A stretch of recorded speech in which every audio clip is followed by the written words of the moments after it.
Dear friends, we are going to discuss product. We have already discussed marketing mix, product price, and place and promotion. Now, in this chapter, we are going to discuss pricing decisions. What is price? Price is an amount we pay for a good or service, or an idea is exchanged. कोई भी हम सामान खरीदते हैं market से, कोई service खरीदते हैं या फिर कोई आइडिया खरीदते हैं, तो उसके बदले में हम कुछ पेमेंट करते हैं. That is the price. It is equal to total product offering. अगर आप होटल में जाते हो तो आप सिर्फ एक फूड के पैसे नहीं देते हो, आप वहाँ पर सर्विस जो आपको मिलती है, शेफ जो खाना बनाता है उसके टिप देते हो, वेटर को भी टिप देते हो, एंड आप वहाँ पर डेकोरम उनका यूज़ कर रहे हो तो उसके लिए भी चार्जेस बीच में ही इन्वॉल्व होते हैं. एक्स्ट्रा चार्जेस नहीं लेते हो आप, जो टोटल चार्जेस लेते हैं. ठीक है. आप कभी एक बर्गर के पैसे देते हो अगर आप कन्फेक्शनरी की शॉप से खरीदते हो, लेकिन आप कहीं रेस्टोरेंट में बैठ के खा रहे हो तो वहाँ पर आप उसके चार्जेस पे कर रहे हो कि आपने डेकोरम यूज़ किया है उनका, या फिर उनका इंटीरियर्स में बैठ के खाया है, तो आप चार्जेस अलग पे करोगे. ठीक है. आप you are all requested to subscribe my channel and share with your friends also. Role of pricing in marketing strategy. Price का रोल क्या होता है? It is a pivot for economy. इसके बगैर तो गुजारा ही नहीं है भाई. ठीक है. पैसा होगा तो इकोनॉमी चलती रहेगी. It regulates demand. प्राइस होगा तो इसकी डिमांड भी मार्केट में बनी रहेगी. It is a comparative weapon. Entire market planning के लिए प्रोसेस कितने को इफेक्ट करता है ये. ठीक है. It is a determinant of profitability. Price से ही तो प्रॉफिट है. ठीक है. अगर प्राइस बहुत ज़्यादा है और वो हमारी बजट में नहीं आ रहा है तो हम उस चीज़ को खरीदेंगे नहीं खरीदेंगे. लेकिन जो बेच रहा है वो भी तो कहेगा ना कि मेरे को इसमें कमाना है. ठीक है. फाइनल एनालिसिस उसके बेसिस पे होगा. प्रॉफिटेबिलिटी उसी से मेजर होगी कि आपका प्रॉफिट मार्जिन वहीं से मेजर होगा. It is a decision input. Right. It is determinant of profit and contribution. अगर आपके जेब से ही पैसा लग रहा है और आपको प्रॉफिट नहीं आ रहा तो आप उस बिजनेस को नहीं करना चाहोगे. राइट. ऑब्जेक्टिव क्या होंगे? सर्वाइवल. हर कंपनी के प्राइसिंग ऑब्जेक्टिव में सबसे पहले होगा survival. Number two, target return on investment. जो पैसा मैंने इन्वेस्ट किया है मशीनरी पे, बनाने पे, एम्प्लॉयज पे, ट्रेनिंग पे या फिर रॉ मटेरियल पे, ये सारा और बिजली पानी पे, या फिर इसको मार्केटिंग में, एडवर्टीजमेंट में, या फिर होलसेलर्स की फीस वगैरह सब कुछ इसमें निकाल कर मेरा इन्वेस्टमेंट जो हुआ है वो मुझे थोड़ा सा उसमें प्रॉफिट मिल जाए. ठीक है. Market share. मार्केट में हमारा शेयर पॉजिटिव रहे. एंड कैश फ्लो मैनेजमेंट रहे. कैश फ्लो, अगर पैसा जा रहा है तो वापस आना भी चाहिए.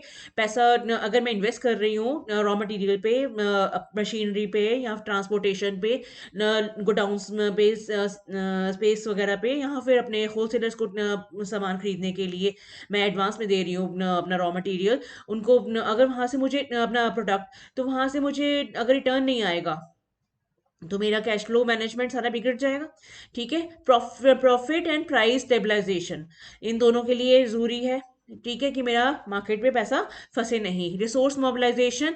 मीटिंग किलर कंपटीशंस का, हमारे कंपटीटर्स हैं उनके साथ हमारे प्राइस के जो चार्जेस हैं कंपटीटिव होने चाहिए, उससे ज़्यादा नहीं होने चाहिए. बिकॉज अगर 1 रुपए का भी फर्क होता है तो कस्टमर क्या कहते हैं कि 10 रुपए वाली भी चीज़ पे जाएगा, 11 वाली चीज़ को अवॉइड करता है. Right. Profit maximization and maintaining the image in the market. आपने देखे होंगे लेस के, चीतोस के या कुरकुरे के पैकेट्स जो होते हैं वो 10 रुपीज में या 20 रुपीज के रेंज में आते हैं, या 30 रुपीज के रेंज में. तो क्वांटिटी भी उनमें वैसे ही वेरी करती है. अगर पोटैटो के प्रोडक्ट्स देखोगे, पोटैटो चिप्स वगैरह के, तो उनमें भी क्वांटिटी और जो रेट है आप उसको भी एक बार चेक करना. और वो भी आपको बहुत कुछ हेल्पफुल रहेगा. चॉकलेट्स वगैरह, चॉकलेट बार्स भी अगर आप लेते हो तो उसमें भी आप देखना क्वांटिटी के साथ जो है रेट का भी क्या बैलेंस बना हुआ है. ठीक है. कंपटीटर्स को कंपटीशन मीट करने के लिए फैक्टर्स कौन से इन्वेस्ट इन्फ्लुएंस करते हैं प्राइसिंग डिसीजंस में? इसमें दो तरह के फैक्टर्स आएंगे, इंटरनल एंड एक्सटर्नल. इंटरनल में आएगा cost to the company. Company के ऑब्जेक्टिव्स क्या हैं, ऑर्गेनाइजेशनल फैक्टर्स क्या हैं, मार्केटिंग मिक्स क्या है हमारा, और हमारे प्रोडक्ट की डिफरेंशिएशन क्या है. ठीक है. हम कौन कौन से प्रोडक्ट्स ऑलरेडी बना रहे हैं, जैसे मैंने आपको लास्ट स्लाइड में ब्रांड वाली में दिखाया था हिंदुस्तान यूनिलीवर लिमिटेड के प्रोडक्ट्स. ठीक है. उसी तरह से एक्सटर्नल फैक्टर्स क्या है, कंपटीशन मार्केट में कैसा है हमारा, हमारे प्रोडक्ट्स के कंपटीटर्स में कौन कौन से प्रोडक्ट्स, कंपटीशन में कौन कौन से प्रोडक्ट्स मार्केट में उतरे हुए हैं, डिमांड कैसी है मार्केट में, सप्लायर, हमारे सप्लायर्स कैसे हैं जो हमारे को प्रोडक्ट रॉ मटेरियल सप्लाई कर रहे हैं, इकोनॉमिक कंडीशंस कैसी हैं कंट्री में, देन कंज्यूमर्स एंड गवर्नमेंट की पॉलिसीज कैसी हैं, कंज्यूमर्स यहाँ पर पॉजिटिवली इस प्रोडक्ट को उठा रहे हैं कि नहीं उठा रहे हैं। अगर पतंजलि ने अपने बहुत अच्छी रेंज के प्रोडक्ट्स निकाले हैं फूड बेवरेजेस में या फिर अपना हेल्थ हेल्थ हेल्थ केयर में, उन्होंने भी तो स्टडी किया होगा ना डिमांड को। ऐसे तो नहीं मार्केट में निकाले होंगे, बिकॉज उनको पता है कि हिमालय के प्रोडक्ट्स बिक रहे हैं तो पतंजलि के प्रोडक्ट्स भी बिक सकते हैं। इसके ऊपर स्टडी किया होगा, तभी पॉन्ड्स के आ रहे हैं, डव के प्रोडक्ट्स आ रहे हैं, तो पतंजलि ने अपने प्रोडक्ट्स मार्केट में निकाले। ठीक है। सेटिंग प्राइसिंग पॉलिसी, इसमें हमारे 6 स्टेप्स हैं। Number 1, selecting the pricing objectives क्या होंगे, determining the demand of the product, estimating cost, उसकी क्या कॉस्ट हमें पड़ रही है, हमने कितनी क्वांटिटी बनानी है, बल्क में बनाना है कि थोड़ा सा बनाना है, उसी एरिया के लिए बनाना है, या फिर हमने किसी पर्टिकुलर कॉज के लिए बनाना है। अगर जो अगर आप देखो कि ऑडोमस वगैरह है, वो उसकी क्वांटिटी कितनी बनती है और आपकी सनस्क्रीन की क्वांटिटी कितनी बनती है, आप लोशंस वगैरह में कंपेयर करके देखना। आपकी जो विंटर्स के आते हैं स्पेशल लोशंस और जो समर के आते हैं लोशंस, उनमें आप देखना कि उनकी क्वांटिटी कितना डिफरेंस है। Analysing customer cost, price and offer, selecting the pricing method, selecting the final price. ये हमारे 6 स्टेप्स रहेंगे प्राइसिंग पॉलिसी को डिसाइड करने में। नेक्स्ट आ जाते हैं हमारे 3 C's model for price setting. इसमें आते हैं cost to the company, company को इस प्रोडक्ट को बनाने में क्या कॉस्ट पड़ रही है, हमारे कंपिटिटर्स के प्राइजेस और उनकी सब्सिट्यूट्स के प्राइजेस क्या हैं। ठीक है। इस प्रोडक्ट के सब्सिट्यूट अगर हैं तो उनके कॉन्सेप्ट क्या प्राइजेस हैं वो सारा स्टडी करेंगे। कंपिटिटर्स, कस्टमर की assessment of unique product features, customer क्या चाहता है एक प्रोडक्ट से। ठीक है, तो ये सब इसमें स्टडी होगा। देन ओनली आप जो है प्राइस सेट करते हो, आप लो प्राइस भी नहीं कर सकते, आप अपनी जेब से तो नहीं देने वाले, और बहुत हाई भी नहीं रख सकते प्राइसेस जो जो कि कस्टमर अवॉइड करे खरीदने के लिए। ठीक है। अडेप्टिंग द प्राइसिंग पॉलिसी, ये इसमें आ जाएंगे हमारे 4 चीजें मेन है। Geographical pricing, price discounts and allowances, promotional pricing and discriminated pricing. Discriminated pricing में और ज्योग्राफिकल में आ जाएंगे counter trade, barter, compensation deal, buy back arrangement, offset. हमारी प्राइस डिस्काउंट्स एंड अलाउंसेस में आ जाएंगे cash discount, quantity discount, functional discount, seasonal discount and allowances. Promotional pricing, loss leader pricing, हमारा मार्केट में कोई प्रोडक्ट लॉन्च किया था वो गायब हो चुका है। स्पेशल इवेंट प्राइसिंग, अगर जैसे कि कोई फेस्टिवल आ रहा है या फंक्शन आ रहा है, तो उस केस में स्पेशल इवेंट पर प्राइसिंग हमारे क्या रहे, प्राइसेस क्या रहेंगे। कैश रिबेट्स, अगर आप कैश पेमेंट करते हो तो आपको रिबेट मिलेगा। ठीक है। लो interest financing, longer payment terms, warranties and service contract, psychological discounting. ठीक है। अगर आप ये प्रोडक्ट इस चीज के लिए खरीदते हो तो आपको डिस्काउंट मिल रहा है। Then come discriminatory pricing, customer segment pricing, product form pricing, image priming, channel pricing, channel आप कौन से चैनल से प्रोडक्ट खरीद रहे हो, then again you get the discounts। then location pricing and time pricing, अगर आप एक्सिस बैंक से आप के डेबिट कार्ड से या क्रेडिट कार्ड से पेमेंट कर रहे हो तो आपको 5% एक्स्ट्रा डिस्काउंट मिलेगा। होता है ना कि पेट्रोल पंप्स पे या इधर अपना किसी ऑनलाइन वेबसाइट जो है हमारी अमेजोन हो गई या फिर फ्लिपकार्ट हो गई या हमारी माइंत्रा हो गई, वहां पर उनका टाई अप होता है एसबीआई से या फिर एचडीएफसी बैंक से या फिर इससे एक्सिस बैंक से। तो वो कहते हैं अगर आप इनसे इन कार्ड से पेमेंट करोगे then you will get another 5% discount. Right. Time pricing, time pricing में आ जाएंगे हमारे कि कौन से टाइम पे आप पेमेंट कर रहे हो, ऑन डिलीवरी कर रहे हो या फिर एडवांस पेमेंट कर रहे हो, then again you get the discounts. Pricing policy में आ जाते हैं 4 तरह की अदर सेगमेंट्स।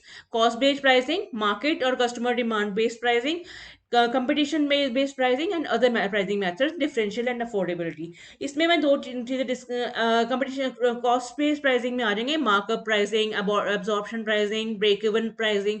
आपके ब्रेक इवन पॉइंट का हर कंपनी इतना रखती है कि इसके बाद मैं मेरे प्रॉफिट्स आने शुरू हो रहे हैं तो इस लेवल तक आप अपने हाई रखिए प्राइसेस, बाद में आप चाहे लो कर देना। ठीक है। मैं ब्रेक इवन पॉइंट तक पहुंच जाऊं।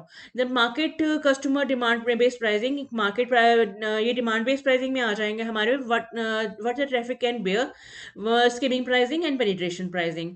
कंपटीशन बेस्ड प्राइसिंग में आ जाएंगे parity pricing, discount pricing, premium pricing and tender pricing and other pricing methods में differential pricing and affordability pricing.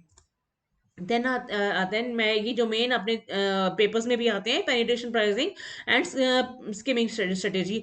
तो पेनिट्रेशन प्राइसिंग में आ जाएंगे price set to penetrate the market. आपने एग्जांपल्स देखी होंगी जियो की। मार्केट में जब लॉन्च हुआ है जियो, तो उन्होंने फर्स्ट टाइम क्या किया था कि आपको इतनी देर के लिए आपको डाटा फ्री रहेगा, आप सिर्फ सिम खरीद लीजिए। ठीक है, आप अपना सिम ले आइए, पोर्ट करवा लीजिए हमारे वाले उसमें। आपको एक पर्टिकुलर डेट तक कोई भी चार्जेस नहीं पड़ेंगे, you are not going to pay, और आप 4G अपना अपना यूज करिए। Low price to secure high volumes, इसमें ये स्ट्रेटेजी उन्होंने यूज करी थी। Suitable for products with long anticipated life cycles, may be useful in launching into a new market. Jio launch करना उनके लिए थोड़ा मुश्किल था, because Reliance communication already market में अवेलेबल था, और बहुत सारे अदर कम्पिटिटर्स भी हैं, तो वो 3G दे रहे थे, तो इन्होंने 4G वहां पर प्रोवाइड किया था। ठीक है, and food stuff, chocolate bar, house hold, ये एग्जाम्पल्स हैं इसकी, हाउस होल्ड गुड्स। इसी तरह से इसमें चाइना के प्रोडक्ट्स की भी एग्जाम्पल ली जा सकती है। जब मोबाइल फोन्स सैमसंग के या फिर आईफोन के, एप्पल के हो गए, थोड़े से कॉस्टली हैं, यहाँ पर इन्होंने बिलो 6,000 या 7,000 के अंदर अंदर ही बहुत अच्छे अच्छे प्रोडक्ट्स मार्केट में लॉन्च कर दिए थे, ये मार्केट को तोड़ने के लिए। देन आता है प्राइस स्कीमिंग। आप शुरू शुरू में मार्केट में प्राइसेस अपने हाई रखते हो, बाद में आप लो कर देते हो। ठीक है, इसमें एग्जांपल आ जाते हैं हमारे एप्पल के प्रोडक्ट्स। मार्केट में आते हैं तो वो बहुत हैवी उसमें आते हैं, लेकिन बाद में उनके प्रोडक्ट्स के रेट्स नीचे हो जाते हैं, और उनके, क्योंकि उनके न्यू प्रोडक्ट, न्यू सब्सटीट्यूट्स आने शुरू हो जाते हैं मार्केट में। जैसे एप्पल एप्पल का 6 आया, एप्पल का 7, 8, 9, 10, 11, 12 मॉडल आ गया, तो जो पुराने वाले मॉडल्स हैं उनके रेट्स डाउन हो गए हैं, और न्यू वाले मॉडल्स के रेट्स हाई आ रहे हैं। ठीक है, अब सोनी का प्ले स्टेशन हो गया। ठीक है, प्राइस पहले शुरू शुरू में ही हाई थे, अब इनके भी रेट्स नीचे हो गए। टेस्ला के मॉडल्स हो गए, ये भी शुरू शुरू में बहुत हैवी रहते हैं, बाद में आके नीचे हो जाते हैं इनके। ये हमारा डिफरेंस हो गया प्राइस स्कीमिंग और पेनिट्रेशन के बीच में थ्रू ग्राफ चार्ट। अपना हाई प्राइस स्कीमिंग में सबसे पहले हाई रहेंगे रेट्स, और बाद में ये नीचे आ जाएंगे, और पेनिट्रेशन में पहले लो रहेंगे, और फिर भी जब मार्केट में डिमांड बढ़ जाएगी, तो अपने आप रेट्स भी थोड़े थोड़े ऊपर जाने शुरू हो जाएंगे।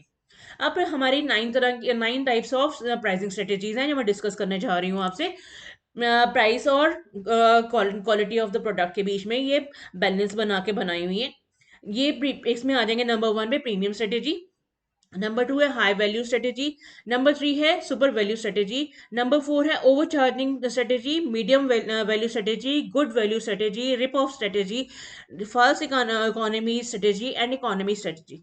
इसमें ये 9 टाइप्स है, इसमें कलर कर रखा है, ऑरेंज कलर की जो है अलग है, ये येलो कलर कलरिश में है जो डिफरेंट स्ट्रेटेजी, इनको ग्रुपिंग कर रखी है मैंने, और ये ग्रे बैकग्राउंड वाली अलग ग्रुपिंग कर रही है। अभी इसके बेसिस में आपको डिस्कस करती हूँ। डायगनल स्ट्रेटेजी 159, इसमें है quality is directly proportional to the price. One firm provide high quality product, तो वो प्रोडक्ट के प्राइसेस भी हाई रख सकती है। ठीक है, और जो एवरेज क्वालिटी है तो उसके लिए एवरेज प्राइसेस है, लो क्वालिटी है तो प्रोडक्ट के प्राइसेस भी लो हैं। ठीक है, ये मैंने आगे डायगनल। फिर आगे positioning strategy, second, third and sixth, ये जो येलो बैकग्राउंड में है, इसमें क्या है कि हम सेम प्रोडक्ट के लिए चार्ज कर रहे हैं लेस। सेकेंड स्ट्रेटेजी में, थर्ड में आ जाते हैं same thing offers even a greater savings. आप अगर कभी मॉल्स वगैरह में जाओ तो आपको सेम चीज जो है वो बहुत ज़्यादा सेविंग, और मंडी में चले जाओ तो और भी ज़्यादा सेविंग्स हो जाती है। The same quantity sensitive products, sensitive customers believe their competitors, they will sensitively buy from them and save money.